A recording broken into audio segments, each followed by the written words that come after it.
this meeting of the Planning and Economic Development Committee, August 17th, 2021. It's 4:30. First item on our agenda is a moment of silence. Please join me.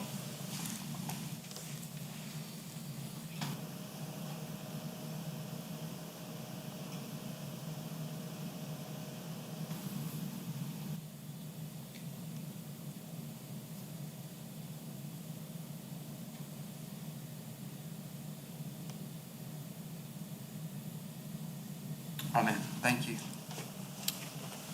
Mr. Root, will you please deliver the invocation? Yes, sir. Thank you. Pray with me if you'd like to. Well, Father, thank you for this day. Thank you for this opportunity to meet and do business here for the county. And I just pray that we remember that we are servants, that we keep that perspective, taking you as our role model and all the good gifts that you've given us. Help us to be mindful of that and do this work well.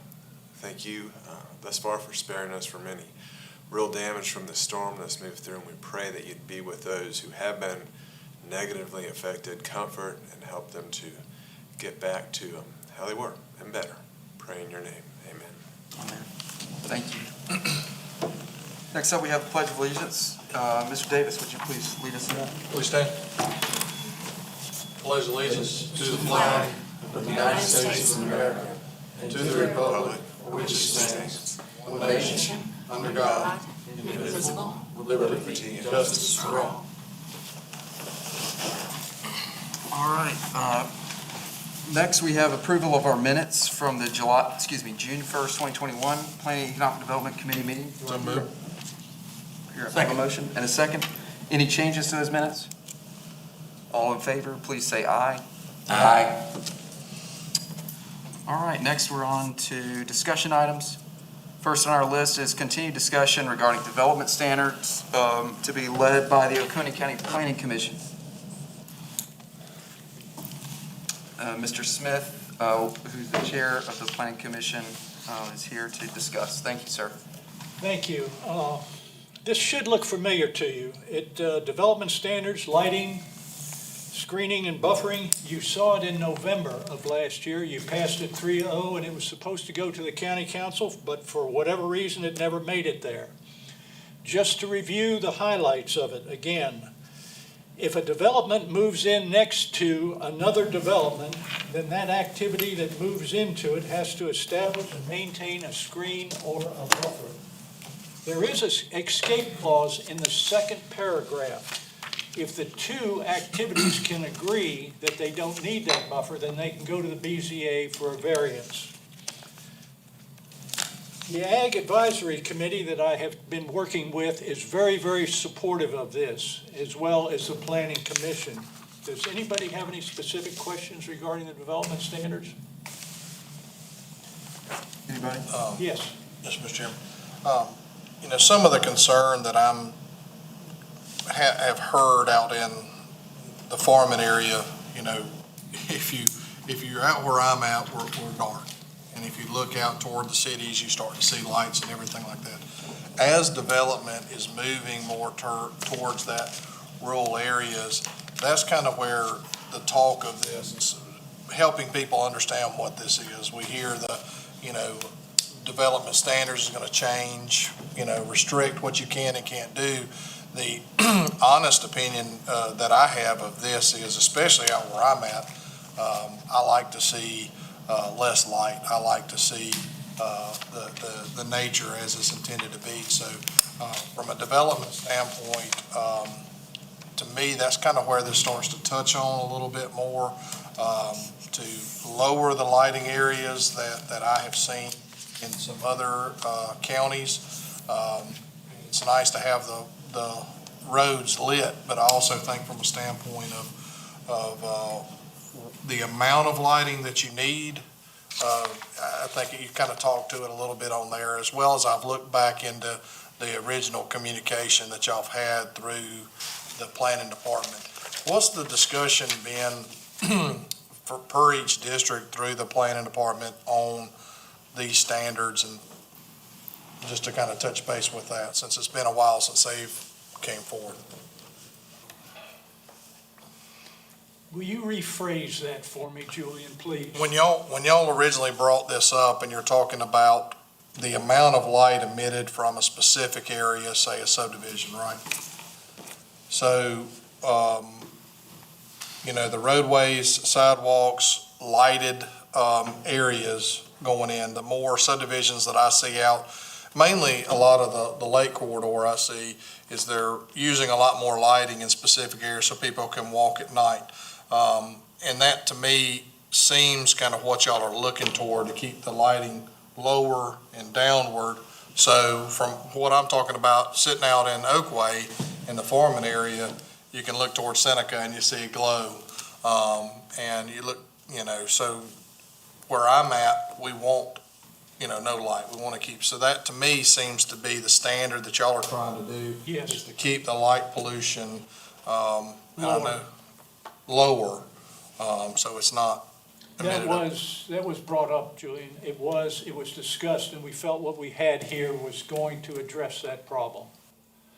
The main thing that we really were focused on is one development moving into another one and putting up some kind of a screen and keeping it maintained in a certain height. But yes, lighting was addressed, and we were aware of what you're saying, and hopefully we've succeeded in that area.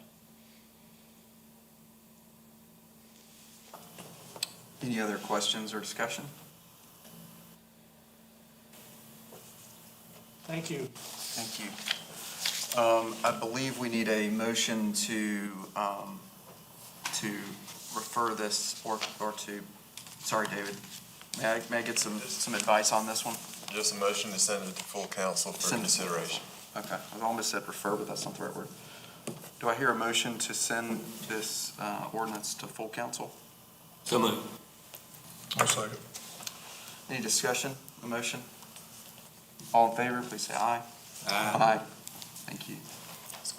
All right, next up, and our last agenda item is discussion regarding our economic activity update with Ms. Annie Caggiano, who is the president of the Oconee Economic Alliance.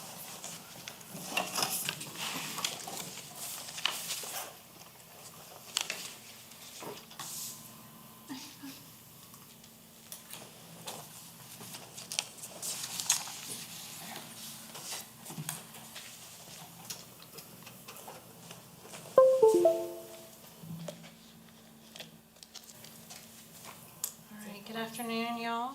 Good afternoon. We'll have a quick meeting today because I've just got a quick update for you all.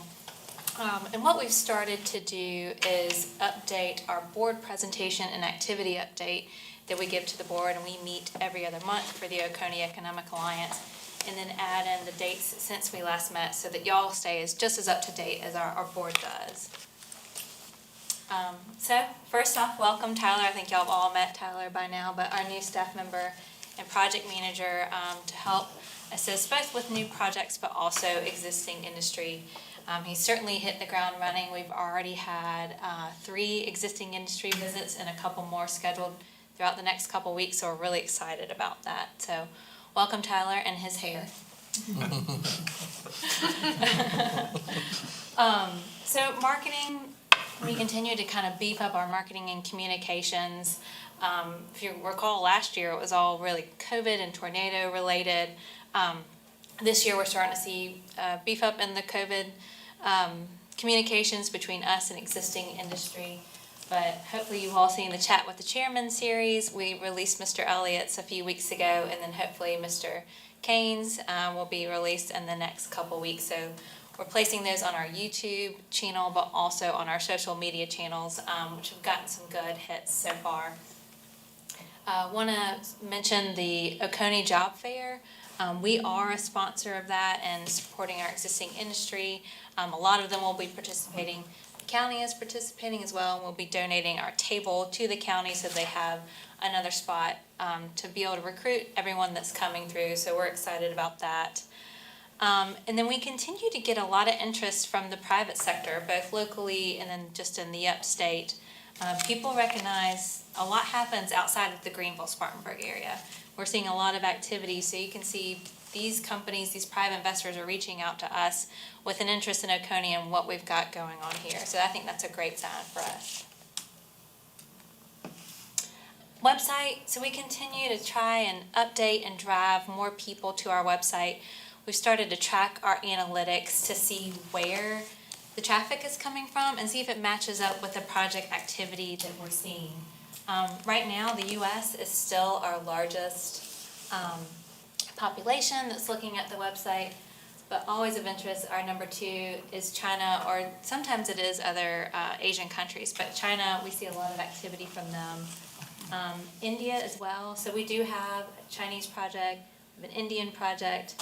The Brazil is interesting because we really haven't had any Brazilian projects, so you never know. Like, some of this could just be spam, but it's always interesting to see. So since we last met, we've hit the road. I've taken 2 marketing trips since we last met, and both were consultant focused.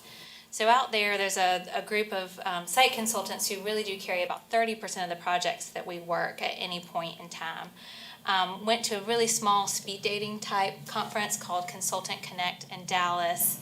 It was really interesting. We had one-on-one 8-minute speed dates with about 15 consultants. And then in the evening, we had planned dinners with them. So it was a really great opportunity to meet some consultants that I hadn't met before and to reconnect with some that I had worked before in my previous position. So it's always good for them to know I'm in Oconee County now and not at the state. Second trip was to Detroit for the Area Development Consultants Forum. This was a great forum. So we did some, you can see open sessions, there's a picture for that. But then we did speed dating as well with the consultants, and there were some who carry some really big projects. There was a lot out of Atlanta, consultants who were there in Detroit, and it's funny that we always have to travel to these different cities to see each other, but another great opportunity, and we've seen some activity since that trip. Looking forward, we were supposed to have 3 more consultant trips to round out the year. 2 of the 3 have been canceled so far. We imagine the 3rd is going to be canceled. So again, it's making it a little bit harder for us to plan. All of these trips that I've taken were supposed to be in 2019 and 2020. So we're going to try and stay active on the road as safely as we can, but we're looking back to Zoom meetings and some of the other things that we were doing before. So project activity, the stuff that everybody wants to know about. So since we last met in May, total inquiries that have come into our office, we've had 18, which is pretty good. Typically in the summer, we take a nosedive. Project activity, everyone just goes on vacation. You might see a blip here or there. If someone's coming into South Carolina for a vacation, they sometimes tack on a project to it. But we've had 18 total inquiries.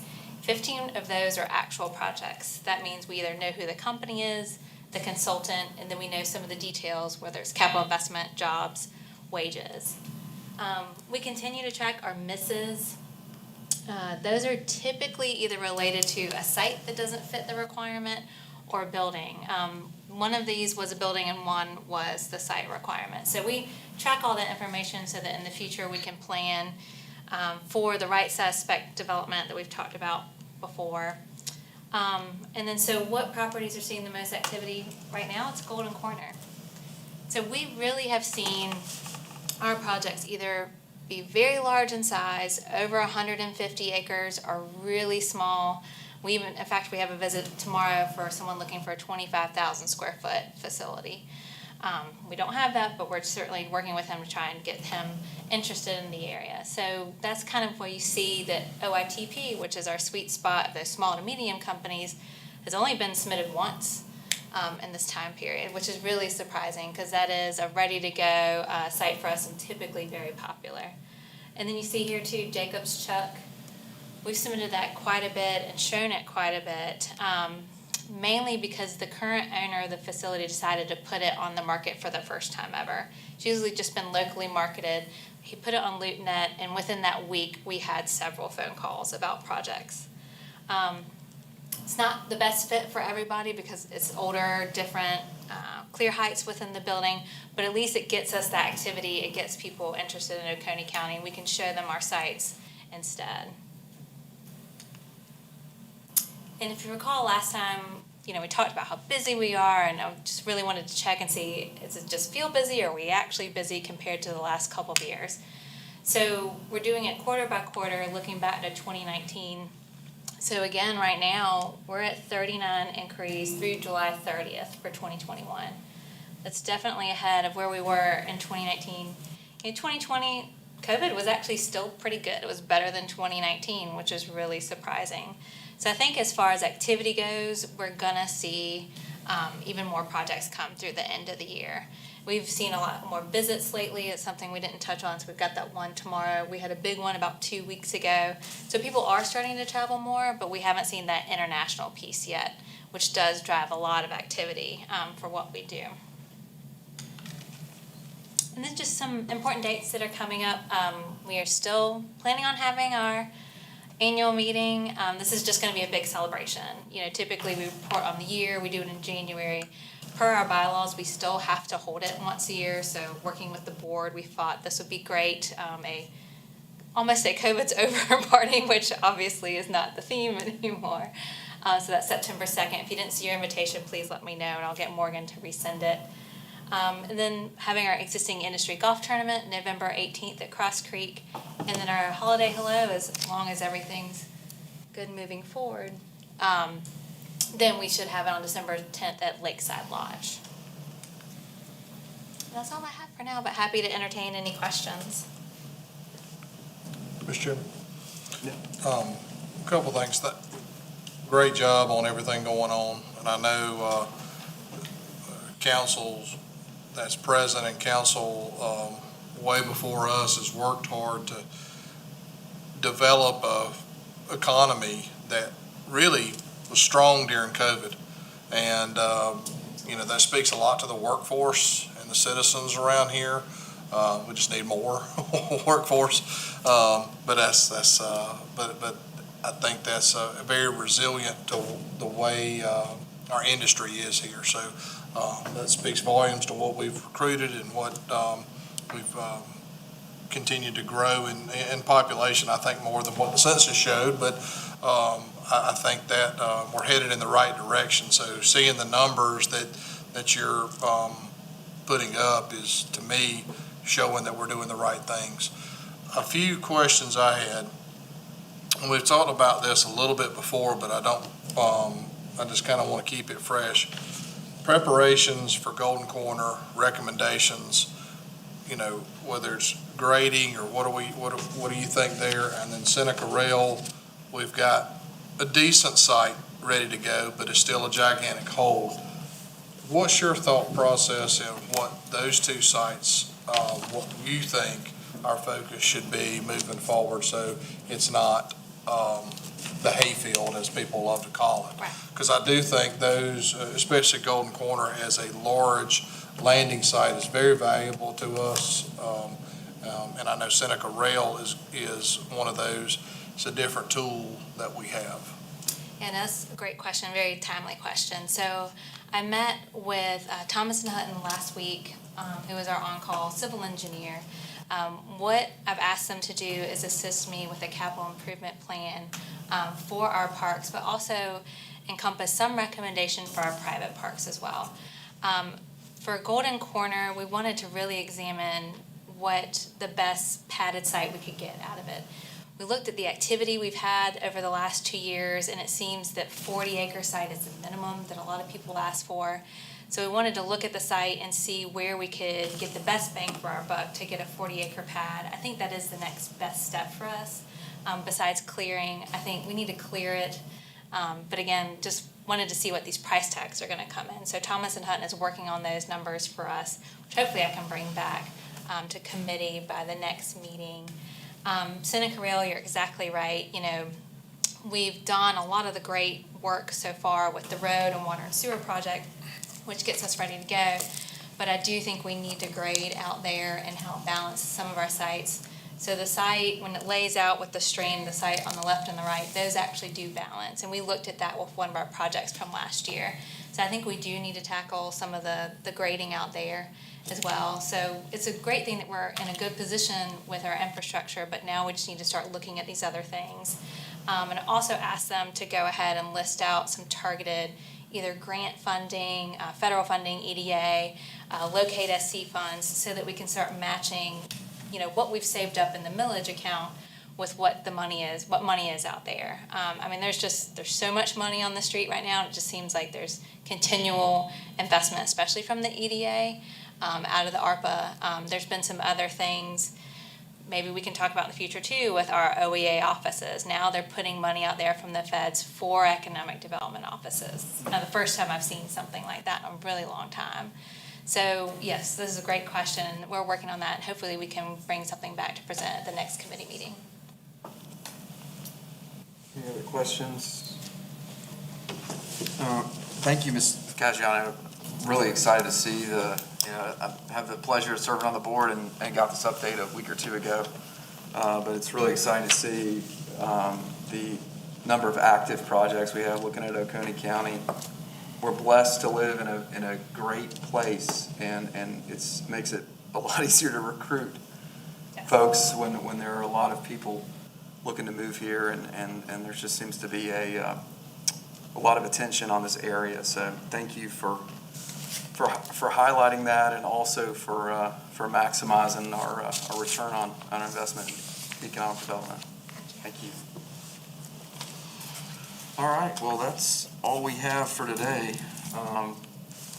This time I'll entertain a motion to adjourn.